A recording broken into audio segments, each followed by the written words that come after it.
Bonjour et bienvenue dans cette masterclass organisée par XTB. Si vous ne me connaissez pas encore, je me présente, je suis le trader du dimanche. J'investis en bourse depuis plus de 10 ans sur les actions, les ETF et plus particulièrement sur les CFD. De manière générale, j'interviens sur les indices dans le cadre d'une stratégie intraday. Ça signifie que mon objectif est de prendre et déboucler par exemple des positions sur l'indice CAC 40 pendant une même séance de bourse. Et si vous voulez en savoir plus sur la bourse, je vous invite à me rejoindre sur ma chaîne YouTube sur laquelle je vulgarise le fonctionnement des marchés financiers auprès de mes abonnés. Il existe de multiples stratégies pour investir en bourse et la plus classique consiste à placer son argent sur une société cotée.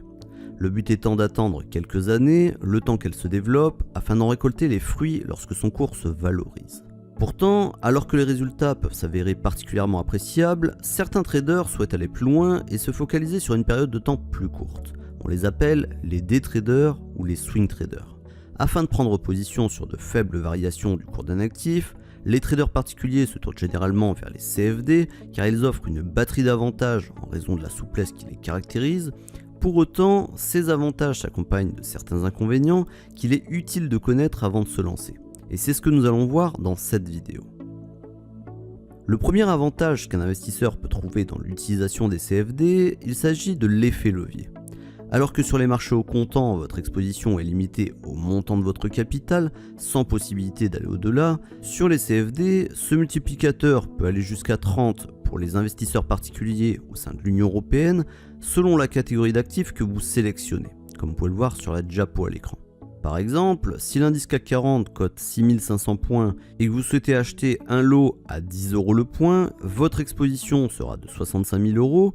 Et pour pouvoir prendre cette position, vous devrez disposer d'un capital minimum de 3 250 €, soit 20 fois moins que le montant de votre exposition.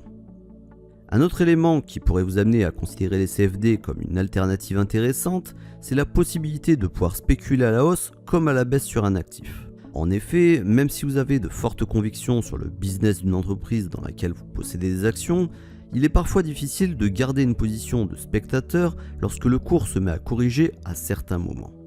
Vous vous demandez parfois comment vous pourriez profiter de cette opportunité et la seule solution qui s'offre à vous serait de vendre vos titres pour les racheter plus bas. Une solution qui peut sembler ennuyeuse. Avec les CFD, rien ne vous empêche de garder vos actions au comptant en portefeuille et dédier une partie de votre capital pour spéculer à court terme sur les corrections que vous identifiez sur les actions que vous possédez en portefeuille. Le troisième avantage, c'est que les CFD permettent de trader un nombre conséquent d'actifs. Lorsque vous investissez sur le marché au comptant, vous êtes cantonné aux actions. Ici, vous pouvez parier sur les fluctuations du cours de plusieurs milliers d'actifs et parmi eux, vous pouvez retrouver des actions, des ETF, des matières premières, des devises, des indices et même des crypto-monnaies. D'autre part, le fonctionnement des CFD est moins complexe à intégrer que d'autres produits dérivés comme les options ou les warrants.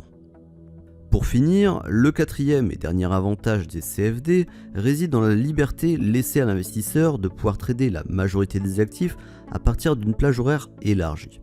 Par exemple, chez XTB, vous pouvez négocier un CFD CAC 40 de 8h à 22h du lundi au vendredi et même jusqu'à 24h sur 24 pour la paire Euro-USD, un moyen de pouvoir saisir des opportunités à n'importe quel moment de la journée ou de déboucler vos positions si vous sentez le vent tourner sans rester bloqué dessus jusqu'au lendemain.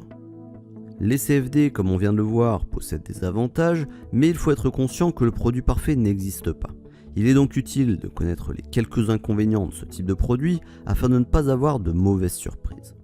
Dans la première partie de la vidéo, nous avons vu que les CFD donnaient la possibilité aux investisseurs particuliers d'atteindre un levier allant jusqu'à 30 sur certaines classes d'actifs. Bien entendu, cette flexibilité est utile lorsqu'on désire spéculer sur d'infimes variations du cours d'un actif. Pour autant, il faut être conscient que l'effet levier est à double tranchant. Il peut être votre meilleur allié lorsque l'évolution du cours de l'actif va dans votre sens, mais il peut également vous amener à perdre rapidement une partie de votre capital s'il se dirige dans le sens inverse, et particulièrement en période de forte volatilité, comme par exemple pendant la publication de résultats d'entreprise ou d'indicateurs au niveau macroéconomique. Le principe des CFD repose sur la marge. Le courtier finance votre position et ne vous demande d'immobiliser qu'une fraction du montant total de votre exposition sur le marché, ce montant faisant office de garantie pour couvrir une perte potentielle. De ce fait, chaque position détenue d'un jour sur l'autre par un client sur un CFD fait l'objet de frais de financement, donc les frais de swap, dont le montant est ponctionné sur le capital que vous détenez sur la plateforme. Même si ces frais de financement peuvent paraître insignifiants lorsque le trade est clôturé rapidement, ce montant peut faire basculer un trade gagnant en un trade perdant si le trader déboucle sa position au bout de plusieurs semaines ou plusieurs mois. Le trading CFD n'est donc pas adapté pour investir sur du long terme. Le dernier inconvénient concernant les CFD concerne les droits liés à la détention d'une action. Alors qu'une action en comptant vous octroie plusieurs droits, comme celui de pouvoir assister aux assemblées générales des actionnaires, de voter les résolutions et aussi de toucher un éventuel dividende, détenir une action à travers un CFD ne vous octroie aucun droit. La fonction d'un CFD sur action est avant tout celui de spéculer sur la hausse ou la baisse de ce dernier et rien d'autre. En conclusion, le trading sur CFD est une solution alternative pour profiter de nombreuses opportunités qui prolifèrent sur les marchés. Avec une quantité substantielle d'actifs disponibles sur XTB, vous pouvez parier sur l'appréciation ou la dépréciation du cours d'un actif tout en bénéficiant ou non d'un effet levier. Bien entendu, ces règles plus souples sur les CFD s'accompagnent de certaines contraintes comme des frais de swap lorsque vous gardez un trade ouvert plus d'une journée ou encore le risque de perdre une partie de votre capital si vous abusez du levier et que votre scénario ne se déroule pas comme vous l'aviez prévu. Maintenant, si vous voulez aller plus loin et vous former au fonctionnement des marchés, je vous invite à vous rendre sur mon site letraderdudimanche.com et à cliquer sur le menu Devenir membre VIP. Pour accéder gratuitement à la totalité de l'espace formation, il vous suffit d'ouvrir un compte réel chez XTB en passant par le lien disponible sur la page et à me le confirmer par mail. Une fois l'accès ouvert, vous pourrez suivre plusieurs formations dont l'initiation avec vos premiers pas en bourse pour découvrir les bases de l'investissement, mais aussi la formation CFD pour apprendre à maîtriser justement ce type de produit. Et en bonus, je vous propose un indicateur maison que j'ai développé moi-même pour trouver des opportunités sur l'indice CAC 40. Et enfin, un journal de trading dédié au CFD qui va vous donner la faculté de suivre vos trades afin de progresser.